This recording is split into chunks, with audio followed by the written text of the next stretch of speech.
আসসালামু আলাইকুম। সবাই কেমন আছেন? আশা করছি সবাই আল্লাহর রহমতে অনেক ভালো আছেন। আলহামদুলিল্লাহ আমরাও অনেক ভালো আছি। আমি আকলিমা। প্রতিদিনের মতো আজকেও একটা নতুন ব্লগ ভিডিও নিয়ে আপনাদের সামনে হাজির হয়েছি। আশা করছি ভিডিওটি অনেক ভালো লাগবে। যে যেখান থেকেই আমার ভিডিওটি দেখে থাকেন সবাইকে অসংখ্য ধন্যবাদ এবং ভিডিওটি প্রথম থেকে শেষ পর্যন্ত দেখার অনুরোধ রইল। এই তো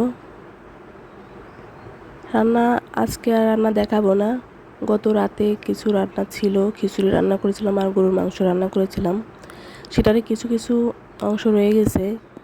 এখন শুধু ভাত করেছি আর হালকা পাতলা ডাউল আর পুঁই শাক রান্না করেছি। এখন এটাই সকাল আর দুপুরে খাবো। আপনাদের ভাইয়া আজকে বাসায় নাই, তার কোথাও একটা দাওয়াত আছে, এটাই সুযোগ। আর আমি আজকে কিছু ঘরের কাজ করব। এই যে আমি দেখাচ্ছি আমার রান্নাঘরের পরিবেশটা। আমার রান্নাঘরের পরিবেশটা কিন্তু খুবই অগোছালো হয়ে আছে। আপনাদেরকে সেটা আগে দেখিয়ে নিচ্ছি যে কী অবস্থায় আছে। আমার যেহেতু ছোট দুইটা বাচ্চাদের নিয়ে এগুলা করা আসলে খুবই কষ্টকর। আর আমার ছোট বাচ্চাটা অনেকই ছোট,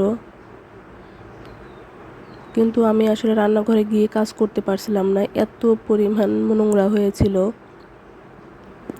তো যদিও আমার কিছু করার ছিল না, কারণ আর প্রচণ্ড গরম পড়ছে। এত গরমে আসলে কাজ ধরে সাহস পাচ্ছিলাম না। কিন্তু যেহেতু আপনাদের ভাইয়া বাসায় নাই, ভাবলাম এই সুযোগে একটু কাজটা সেরে নেই। কারণ ও আসলে আবার ধরেন একটু রান্না করা, খেতে দেওয়া, একটু সময় দেওয়া, আসলে এই কাজগুলা মানে ঠিক মতো হবে না। আর এখন আমি মনোযোগ দিয়ে কাজটা করতে পারবো। অবশ্য মনোযোগ দিয়েও করতে পারবো না, কারণ যে ছোটো বাচ্চা আছে, ওকে নিয়ে বারবার খাওয়াতে হয়। কিন্তু যাই হোক, দেখলাম যে গরম তো কমছে না, প্রতিদিন গরম আছে। তো এর মধ্যে কাজটা আমাকে সারতে হবে, কারণ আমি রান্নাঘরে কাজটা আসলে করতে পারতেছিলাম না, চারপাশের যে এমন অবস্থা ছিল। এই তো সব কিছু নামিয়ে নিয়ে আস্তে আস্তে আল্লাহর রহমতে আল্লাহর নাম নিয়ে শুরু করলাম।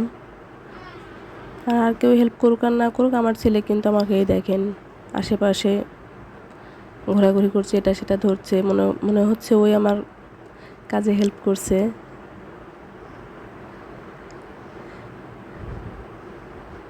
এই যে এই পাশে একটা কাঠের র্যাক আছে, এটার উপরেই আমি সব কিছু রাখি। এই দেখেন, ও এত পরিমাণ কাজ দেখাচ্ছে, মনে হচ্ছে সম্পূর্ণ কাজটা ওই করছে।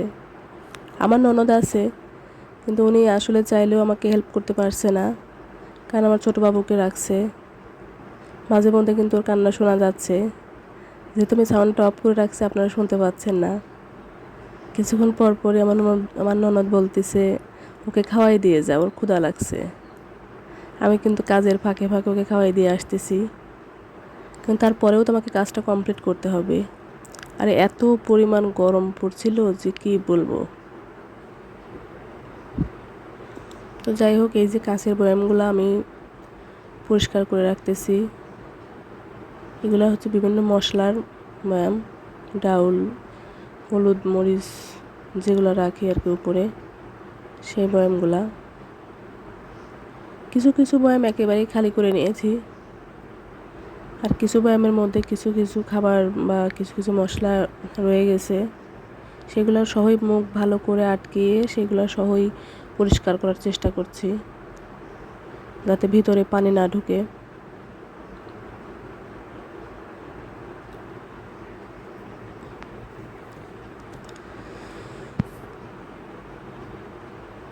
আর আপনাদের জন্য ভিডিও করে রাখার চেষ্টা করছি, যাতে আপনাদের একটু দেখাতে পারি। এই দেখেন, এই যে আমার সামনে যে একটা র্যাক দেখছেন, এটা অনেক নোংরা হয়ে আছে, অনেক তেল কাস্টে হয়ে আছে। যেহেতু আমি আমার বাবু পেটে আসার পরের থেকে আমি এত পরিমাণ অসুস্থ ছিলাম যে কি বলবো। অনেকেরই নাকি সমস্যা হয় না, মানুষ বুঝতেই পারে না, কিন্তু আমার কেন এত সমস্যা হয় আমি জানি না। একদম ঘরে পড়ে যাই, অসুস্থ হয়ে যাই। যখনই বাচ্চা 1 মাসের মানে বুঝতে পেরেছি যে কনফার্ম হয়েছি যে হ্যাঁ বাবু হবে, সেদিন থেকেই কিন্তু আমি অসুস্থ শুরু, বিছানায় পড়ে যাওয়ার মতো অবস্থা। তারপরে পেটে থাকা অবস্থাতেই কিন্তু তারপর অনেক কাজ করতে পারি নাই। আমার ননদ আমার বাসায় থাকে, সে রান্না বান্না আদার্স সব কাজ করেছে, আর এই ডিপ ক্লিনিংটা তো আর আসলে করা সম্ভব হয় না। তো এই যে আমি রান্নাঘরটা ছোট হলেও আসলে যারা রান্নাঘরের কাজ করেন তারা অবশ্যই জানেন যে এখানে আসলে কত কিছু থাকে। আর আমাদের মানে সারা দিনের মধ্যে বেশিরভাগ সময়টাই কিন্তু রান্নাঘরে কাটাতে হয়। আর রান্নাঘরটা ছোট মনে হলেও এর মধ্যে যে কত কাজ সেটা আপনাদেরকে আর কি বলবো, আপনারা তো নিজেরাই জানেন। তাই আমি চিন্তা করেছি অল্প অল্প করে এক পাশ করে প্রয়োজনে কাজ করব, কিন্তু কাজটা আমি শুরু করে দিয়েছি আর কি। তো আমি আজকে সম্পূর্ণটা করতে পারলাম না, শুধু উপর থেকে ঝেড়ে নিয়েছি যাতে উপর আর ঝাড়তে না হয়। তারপরে বেসিংয়ের উপরটা শুধু, যেখানে মশলাপাতি অন্যান্য সব জিনিসপত্র রাখা হয়, আর এই উপরে ছোট র্যাকটা পরিষ্কার করছি। আরও কিন্তু অনেক কাজ রয়েছে যেগুলো আসলে পরে করব ভাবছি। এই যে আমি বোতলগুলা কৌটাগুলা সম্পূর্ণ পরিষ্কার করে ধুয়ে দেখেন রোদে দিয়েছি একটা তক্তার উপরে।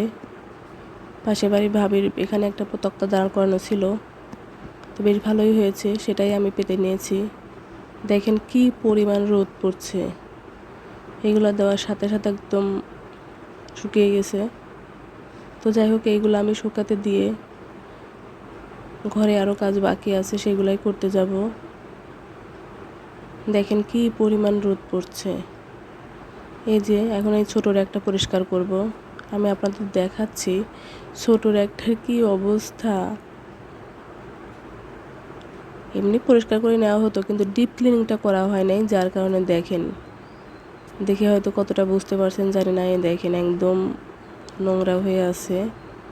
তো সেটাই আমি একদম ঝামা দিয়ে ঘষে ঘষে এখন পরিষ্কার করব।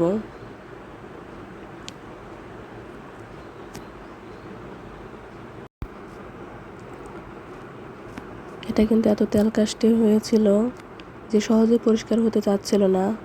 আসলে প্রত্যেকটা কাজেই না সময় লাগছিল, প্রত্যেকটা মানে জার পরিষ্কার করতে অনেক সময় লাগছিল।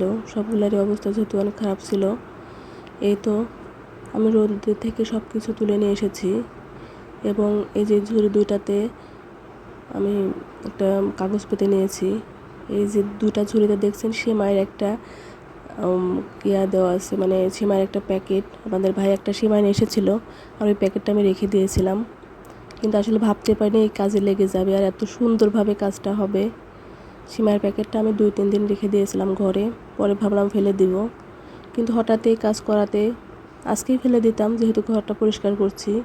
তো হঠাৎই মনে হলো দেখি তো এইটাতে, এই ঝুড়িটাতে লাগে কিনা। আর কাগজটা না অনেক মোটা ছিল, প্যাকেটটা অনেক মোটা ছিল, তো লাচ্ছা সেমাইয়ের প্যাকেট। তা আমি এটা খুলে মানে কেটে নিয়ে দেখি যে একদম পারফেক্ট হয়, এত সুন্দরভাবে হয়েছে। আমি ভীষণ খুশি হয়েছি। আর আমার ছেলেটা না পেয়ে সে তো রেগে মেগে বম। অনেকক্ষণ ধরেই আমার এই প্যাকেটটা চাচ্ছিল, আম্মু প্যাকেটটা দাও, প্যাকেটটা দাও, কিন্তু যেহেতু আমার কাজে লেগে গেল আমি আর ওকে দেই নাই। পরে ঝুড়ি দুটাতে লাগিয়ে নিয়েছি, আর অন্য ঝুড়ি একটাতে পেপার লাগিয়ে নিয়েছি। তো এই যে আমি যেখানকার যে জারটা সেইটাতে রাখার চেষ্টা করছি এবং মিলিয়ে মিলিয়ে করার চেষ্টা করছি। দেখেন মাঝে মধ্যে অগোছাল হয়ে যাচ্ছে, এলোমেলো হচ্ছে। সুবিধা মতো জারগুলো এই যে যার যেখানে রাখার দরকার তাকে সেখানেই রাখছি। এরপর আমি তুলে দেব র্যাকের উপরে। এই যে কাজগুলো করছি আসলে মনে হচ্ছে যে একদম সিম্পল কাজ, কিন্তু বিশ্বাস করবেন না এই কাজগুলো করতে যে কি পরিমাণ কষ্ট হয়েছে, কি পরিমাণ সময় লেগেছে। আর আমার যে গায়ের অবস্থা এই গরমে কেমন ছিল সেটা আর কি বলবো। আর এর মধ্যে কিন্তু আমার ছেলেটাকে বারবার খাওয়ানো লাগছে। এই যে, তবে রান্নাঘরে পুরোটা কিন্তু পরিষ্কার করতে পারলাম না, শুধু এক পাশ পরিষ্কার করলাম। আমার ভিডিওটি যদি একটু ভালো লাগে প্লিজ একটা লাইক দিবেন এবং সাবস্ক্রাইব করে রাখবেন। সবাইকে অসংখ্য ধন্যবাদ এবং আমার ভিডিওটি কেমন লাগলো প্লিজ কমেন্টস করে জানাবেন। আমার এই কাজটুকু আপনাদের কেমন লেগেছে। আজকের মতো এই পর্যন্তই। সবাই ভালো থাকবেন, সুস্থ থাকবেন, আমাদের জন্য দোয়া করবেন। আসসালামু আলাইকুম।